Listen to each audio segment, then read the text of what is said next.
akajya abitsi banga umuntu wese abonye umuntu wamamaje no mu bisanzwe ntabwo umuntu ajya mu gikari uwo ari we wese niyo mpamvu igikari kigira amarembo yacu niyo mpamvu igikari kigira ibanga niyo mpamvu mu gikari bahatekera ariko bane yanjye we mu gikari barahatekera baranakarangira bakatira ibitunguru ni nako na Yesu abari mu bikari bye Imana ibatekera ku ndyo yayo ikababwira ngo habaye hagiye kuba hari nta bya none nta bizaza byazanjanya nawe nabonye umunifobi w'indani nabonye umukunzi minigifora mwiza niba nyiri imbabazi niba undengera iteka ni nawe mujyanama wawe nta kubaho nta n'urupfu nta n'abadayimoni nta bya none nta n'ibizaza byazanjanya na Yesu bivuze ngo abantu liberangozivo abantu batuye mu bikari ngo bumve impumuro n'Imana igiye gukaranga abari mu bikari indyo y'Imana kandi banamenya nimba ibyombo byandi bikwiye gukorerwa amasuku kandi bikorerwa mu gikari bikorerwa mu gikari bwabaye abari mu bikari ni inkoramutima zitekera abashyitsi none kuki Bibiliya yatubwiye ngo hahirwa abantu baba mu bikari aba bantu nibo ngiye kuvuga reka tubatindiwe ubundi abantu baba mu bikari by'Imana ntabwo bajya bacogozwa n'incamugo ntibagira ubwoba bw'ibihe kubera ko babana n'Imana nyir'ibihe ntibagira ubwoba bw'iminsi babana n'Imana nyir'iminsi nimubwire ku gikoko iyo bakuvumye barakumana bavumura mubwire bagerageza kukwitana Imana ikakubeshaho Imana iguhisha mu cyanzu kuko mu bikari nabwo ngo babone icyanzu biravuze ngo iyo hari ikiguhagurukiye kuko uri mu gikari Imana igushyira mu bwigobeko ibuka Dawidi uretse Freziyani we yaravuze ngo izajya akandi kayira muri nzanzira ariko iyo uri mu bikari Dawidi ngo yabaye mu bikari by'Imana ngo ahageze Sawuli ngo ahaguruka kumuhiga igihe yaraje aziko agiye kumufata ngo Imana imushyira mu bwigobeko mu bwigo nta muntu ushobora kuba mu bwigobeko Imana itavugana nawe kandi Dawidi wibuke ko Imana yavuga nushaka gukoresha ngo byori imushyira muri kago byo abantu baramushaka ikamuhisha Sawuli ahagurukana ingabo Imana ikamunyuza mu ibanga ry'umusozi nawe ikamucisha muri imurengera biravuze ngo abantu bari mu bikari bafite ubwigobeko bafite ngo byori y'Imana ntabwo isi bafataho ijambo ntabwo ibiziki igiye kubakakinga ntibafateho ijambo Imana ibifite inzira zirenga 1000 zo kuburana imbago zabo umukiranutsi abeshwaho no kwizera kandi abantu bazi ngo bitangira biryoshye Imana izahabura gato ibigarura kujyamo gusa harabanza akabatesti yo kubanza kunyuza mu nzara kunyuzwa kunyuza mu mubaba cyane kwihanganira kuvugwa kwihanganira amagambo akagusebya Imana ikagusirimura akakurwanirira agakorekera ikabanyunguza ikababwira iyo umuntu ari mu gikari ari n'igihe ajya muri chambre principale kubera ko baba bamwizeye winjire mu rugo rw'Imana inyuma ntihabe ngwino winjire mu rugo rw'Imana inyuma ntihabe ngwino winjire ubwo usambaye ngwino winjire ikayo harozi ngwino winjire naho gabo bakomo ngwino winjire vamwiyo mitingi ngwino winjire ekugo bugomerero bonde wakorwangano aho wanganiye ntacyo wungutse ariko ariko kwa Yesu nyamara baragukunda. Imana irakuburira ngo come back in home, come back in home, come back in home. You are welcome in the name of Jesus. We know injiri, we know injiri, we know injiri. Come back in home. Kuja kwa Mwenyezi Mungu anakutazamia hivi sasa. Nikajua kama njia ya mwanadamu haijulikani na kazi ya Mungu. Mwenyezi Mungu anatujua tangu zamani, akisema nikawajua neno lako kama mama yako hayakuzala hiyo nilikujua. Akasema hivi, mwanadamu kakuja katazamia akatazamia Mwenyezi Mungu, akatazama msalabani, akaambia mwana, akaambia Mungu, akaambia Mungu, Mungu wewe ninajua kama una nguvu, una nguvu ya uwezo, una nguvu ya ushindi, kwa sababu nikajua kama neno lako ina nguvu, ina uwezo. Hivi sasa nikitazama msalabani napata uzima, naokoka, ugonjwa niko nayo nikakuja mbele yako Baba. Una nguvu ya ushindi, utashinda vyenye vinanishinda, utashinda zote vinanishinda. Una nguvu Baba, hivi ninakuja sasa. Bwana wako ninakutazamia, unitende miujiza Baba, unitende miujiza Baba. Mimi ninakuja.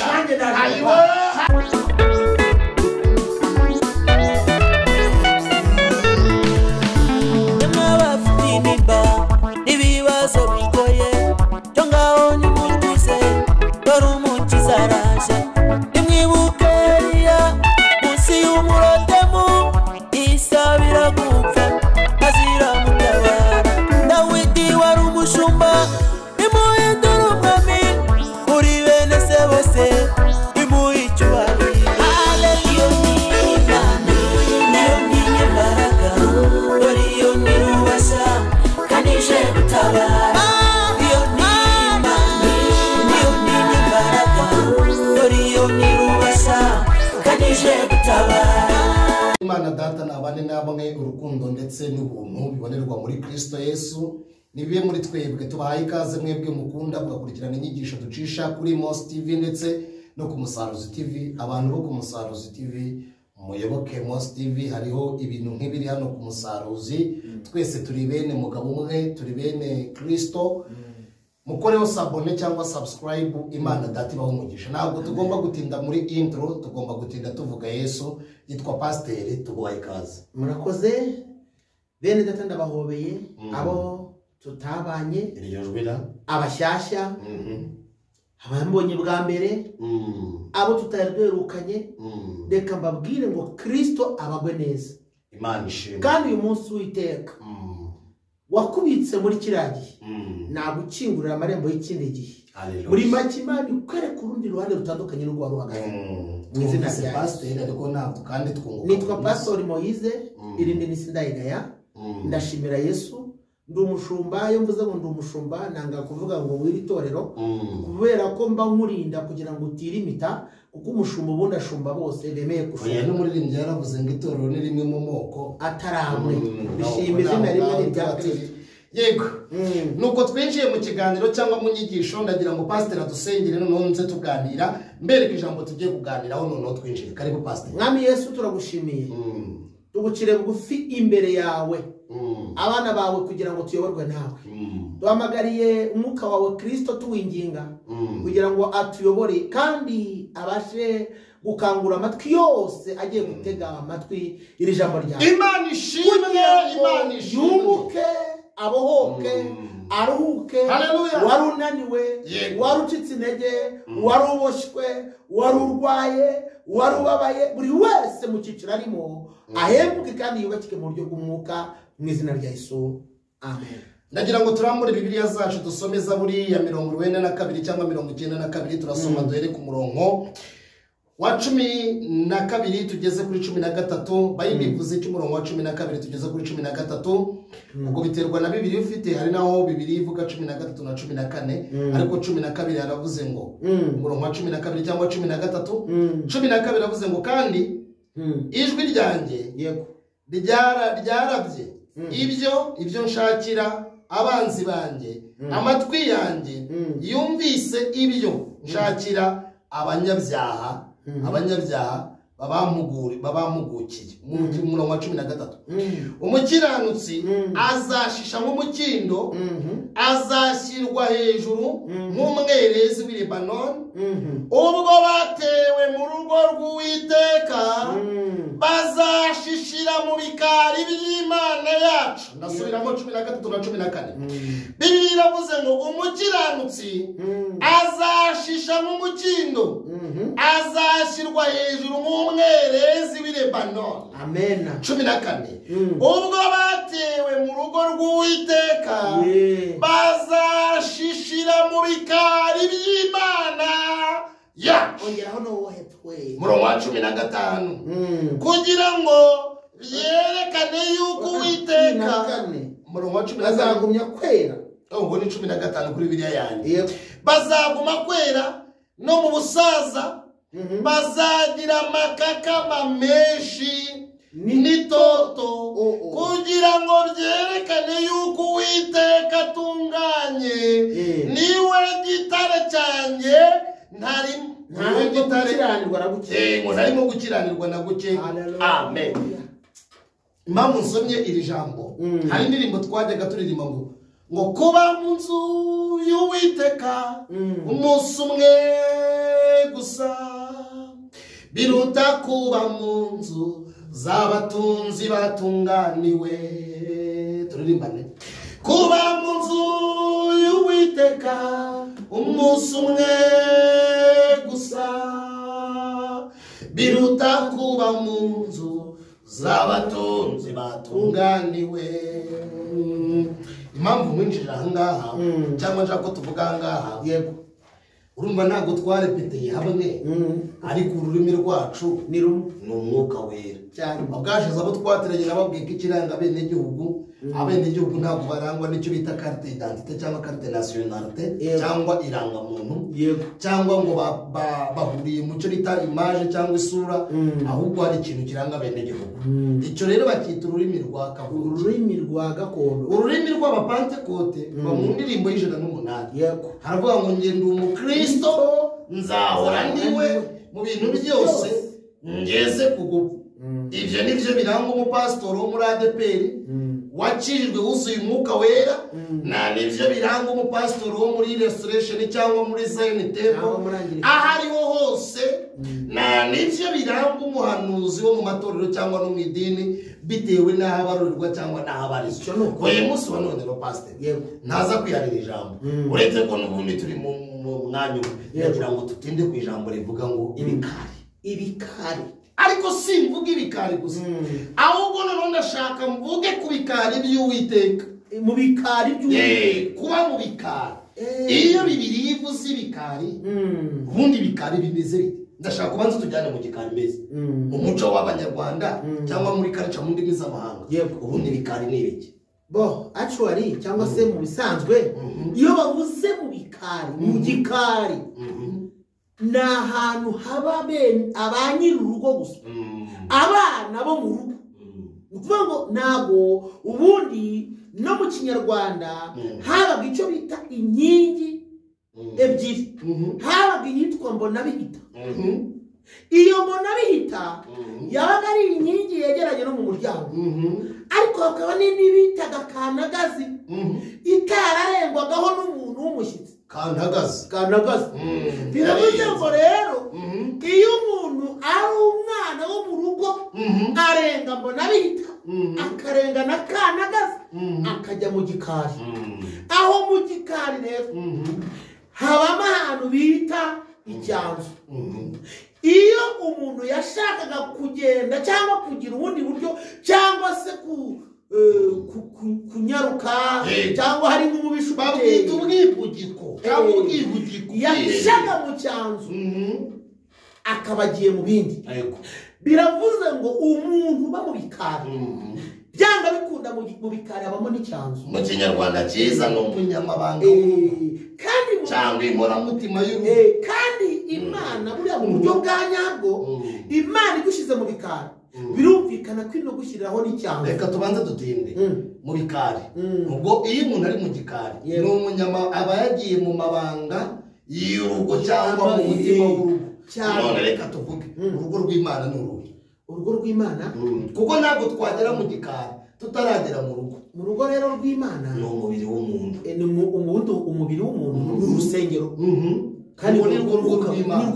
Nzagendera muri mwe, nzatura muri mwe, nimumbera ubwoko nzababera Imana, nimumbera abahungu n'abakobwa nanjye nzababera umubyeyi. umva kandi karama ngo mwinjire mu mahema ye mushima munezerewe ariko munahinda umushyitsi. Bivuze iki? Biravuze ngo muri ibyo bikari ikikubwira ko wageze mu bikari ni ibintu bitatu. Ni ukuba wamenye ko winjiye mu mahema. Tutaragira ibikari tutindi kwinjira tuvuge ibikari ibyo kuvuga ko umuntu yageze mu bikari tuzabigeraho. Ahubwo ibikari umuntu uri mu bikari ni umuntu umeze umuntu uri mu bikari twamaze kubibona ntabwo ari umushyitsi. Aririmba ya ndirimbo ntabwo azacogozwa n'incamugongo abazimubwira nibo bazabona neza. Ni umuntu uri mu bikari yitwa nde? Ni umuntu wamaze umuririmbyi wanditse agatabo k'umugenzi niwe waririmbye umuririmbyi wa 207 twese twuzuzanye turi umwanga turi kwa Mesiya turi guhinga mu cyo bita umurimo w'Imana. Wowe yari amaze kumenya impamvu yo kuba mu bikari. Ariko ivyo bikari aravuga ati nubwo abana bo mu bikari rimwe na rimwe baba biyizi sometimes batazwi n'abantu ariko bagereka amabwire identity iranga abanyabikari. Aravuga ngo wabatinyutse ibyago byose nazakurikire umwami Yesu. Makanu karyoshye ntacyamurekesha iyo migambiye yo guca mu nzira ijya mu ijuru. Ntabwo azacogozwa akariko gakomeye abazimubwira nibo bazagwa. Abanzi be bose ntibamugarura mu nzira hisemo ijya mu ijuru. Ashiraho ikintu kitwa inyuso. Mwamujya undindisha umwuka wawe mbone kuzaragwa kuba witeka. Have wawe nimunyihorere n'amaramajipe kujya mu ijuru. Ebelando di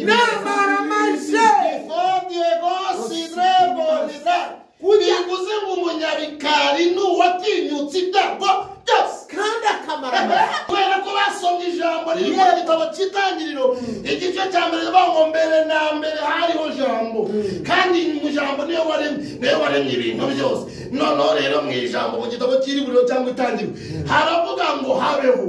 Rero uyu muntu uri mu bikari ntabwo ajya agira ubwoba bw'iminsi. Aba bantu ni abari mu bikari, ni abahishuye mushuma we. Abantu iyo bari mu bikari by'Imana ntibagira ubwoba bwaho twitwa future, nta nubwo bagira ubwoba bwa preza, ntibagira ubwoba bwa pase. Ahubwo aho bavuye baba bavuga ngo duhumure yatangije umurimo ni nayo izawusoza. Iyo bageze mu gikombe cyitwa baka, iyo bageze mu gihe, iyo bari mu bikari bagahura n'akababaro baravuga ngo iyo twizeye ibasha gukora ibiruta ibyo twibwira n'ibyo dutekereza nk'uko imbaraga zayo zidukoreramo. baravuga ngo iyo turokoye urupfu rukomeye. Abo bantu ni bene ababa mu bikari abewodiwe abari mu bikari baravuga ngo nubwo turi muri ibi bihe turimo ntibidukange dutegereje Mesiya kandi azaza. Ibi bihe turigenera ntibidukange dutegereje Masaya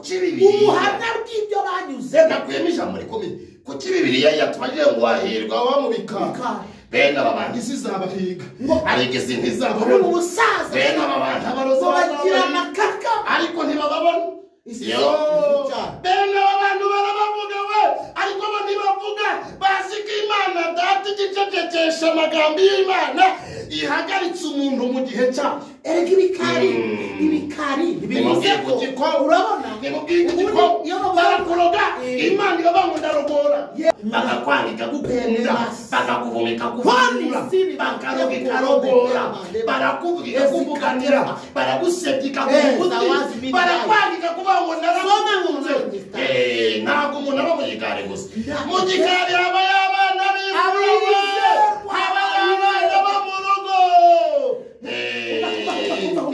nta muntu uba mu bikari uroga kuko mu bikari haba bizera ntabwo uba mu bikari ucuragura ku marembo ntabwo uba mu bikari ugambana mu bikari habamo ababika banga urunga n'izindi byemeza ndetse utitara nafashijwe we ntabwo waba mu bikari uri umunyamari none biratubwiye ngo wahirwa aba bantu bahiriwe ntabwo yavuze ngo hariho imitima iboneye ubwo yinono yasigaye ikizo cyo bita sohinye ngo batewe mu rugo rwisumba byose bazashishira mu bikari ngo batewe by'Imana none reka twibaze yewe muntu dukurikiye watewe he ni mu rugo ni muri salo hari n'abaterwa muri karitsiye ni muri koridori ni muri karitsiye uri mu bikari kandi abatewe mu bikari ntabwo bacogozwa nk'uko bivuze ni incamugongo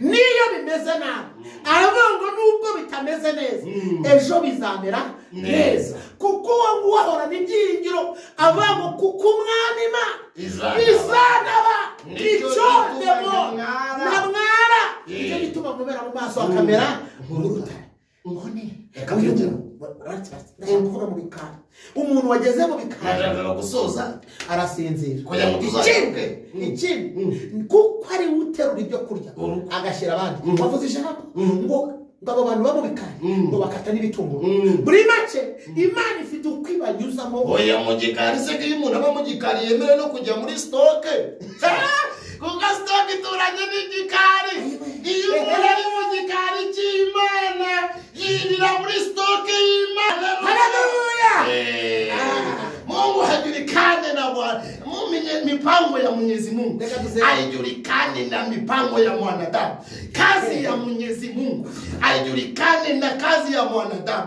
Mikono ya Mwenyezi Mungu haijulikane na mikono ya mwanadamu. Mwenyezi Mungu anajua yote. Mwenyezi Mungu anaona yote. Wewe usibabaike. Tazama msalabani. Usikuwe na woga. Yeye anakujua. Usikuwe na shida. Ambia Mwenyezi Mungu anajua ile sababu. Anajua zambu kuna vitabu. Anakujua. Muombe Mungu. Muombe Mungu. Akupe miujiza. Atende miujiza. Akupe ukovu. Utapata nguvu.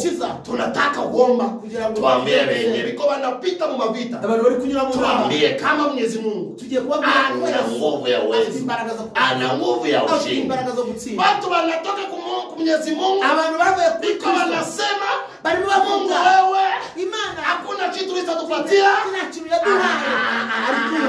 Isikilize rafiki yangu. Tazama msalabani. Tazama msalabani. Sauti ya Mungu inakuita sasa hivi. Inakuita sasa hivi.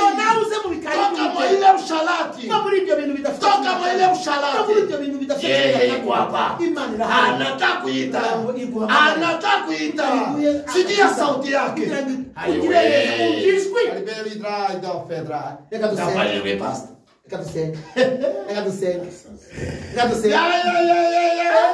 Uko batewe mu rugo. Navuga mu rugo. Abantu ni mutege mu rugo. Abantu ni mutege mu rugo. Mutakaje gusenga. Muri viziyo. Kanura amaso babo bamwishiza mu rugo rw'Imana. Abajyanywe mu rugo. Isuri kuyikanurira gushyira mu mukungugu. Ariko nutumira Yesu. Abantu bajyanywe mu rugo. bagezeyo imana yabagejejeyo babona ibiganza batazi iyo biturutse bikajya bibakurura bamwe bakingura amarido babarungurukira muri ibyo bikari baratangira kubahemera mu bikari baravuga ngo twarayobye baravuga ngo twarashutswe batangira kwita ku bidafite umumaro niyo mpamvu ubona bamwe bambara nk'abapagani niyo mpamvu ubona barya nk'abapagani niyo mpamvu baba mu kigare cy'abadakijijwe kubera ko aho bari bashyizwe bakuweho n'ibindi bidafite umumaro banga guterwa ngo bagumeyo ariko ngo abariyo babasha no gushisha abandi bakuweyo banagezeyo reka burya birava ngo wibuka aho wavuye ukaba reka buriya reka mubwire umuntu yavuze ngo yaribwe bivuze ngo bibwe cyari gihari sibyo ibi bihe turimo ntibidukange dutegereje Mesiya kandi azaza angurura bose utangariza abafite intima bwira n'abo bose bashaka kwiyahura ko dufite Imana itabara bayo iyo dusenze iratwumva dusenge uruwite bana barite barite titatala asisikini bantu bavuye mu rugo rwawe bantu barasenyutse ariko ngere basubize mu rugo nibongere baterwe barebane by'abihimbano nibongere baterwe bahanure nibongere baterwe babwirize nibongere baterwe mwami tera wabyeyi bongere basubire mu rugo nibongere basubire mu bikari mu rugo rwawe hari ibitangaza hari imbaraga mu rugo hari ubutabazi hari n'icyerekezo harimo gutabarwa harimo guhindurwa izina harimo guhindurwa amateka harimo gukira indwara harimo kubahwa harimo kurama harimo kuzurirwa ibyapfuye harimo guhindurirwa icyerekezo harimo guhindurirwa amateka harimo kuva muri kanya harimo urugo tena miujiza Baba ninakuita sai nikajua kama na nikajua kama mwanadamu anakuja hivi una nguvu ya ushindi sauti yako tunajua kama ina nguvu ya ushindi tukajua kama wewe unashinda venye vinatushinda tunaita mitaji Baba ufanye vya nguvu katika jina la Bwana ufanye vya nguvu katika jina la Bwana tunakuita sahi uponye venye wanagonjwa wapate nguvu za ushindi Baba tutende miujiza Baba hate tu kore milima Baba kore milima Baba kore milimo Baba kore milimo abaguye ngere basubize mu rugo rwawe abana ni wongere basubize mu imbaraga abana mutse ni wongere basubirane ibyiringiro imirimo yawe ikora iby'imbaraga imbaraga zawe zikora imirimo ono Yesu Kristo amen Yesu ashimwe umuntu wese ndumva hari umuntu ushaka kubyuka ushaka gukizwa ushaka kubatizwa ushaka kuva mu byaha ngiye kumwana nimero ni pastor aho waba uri hose nakubatiza nemerewe kukubatiza ariko urabanza ukiga ntabwo twe tubatiza batiza ntabwo tugendera muri cya kigari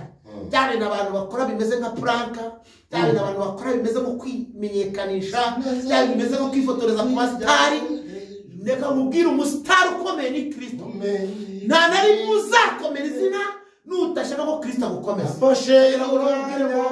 wegamire Kristo wisume Kristo ariko turaguha telefone kugira ngo niba ufite ikibazo utubwire haba ari kukubwami Imana Adrien yaba ari jewe uwo wakenera wese wambona Adrien we ngira ngo muhorana nawe kumusaruzi ariko nawe arazitanga kubera ko kuri Mosi TV bata zinimero jewe yanjye ni 0782 64 0782 utari mu Rwanda ushyiraho akamenyetso ko guteranya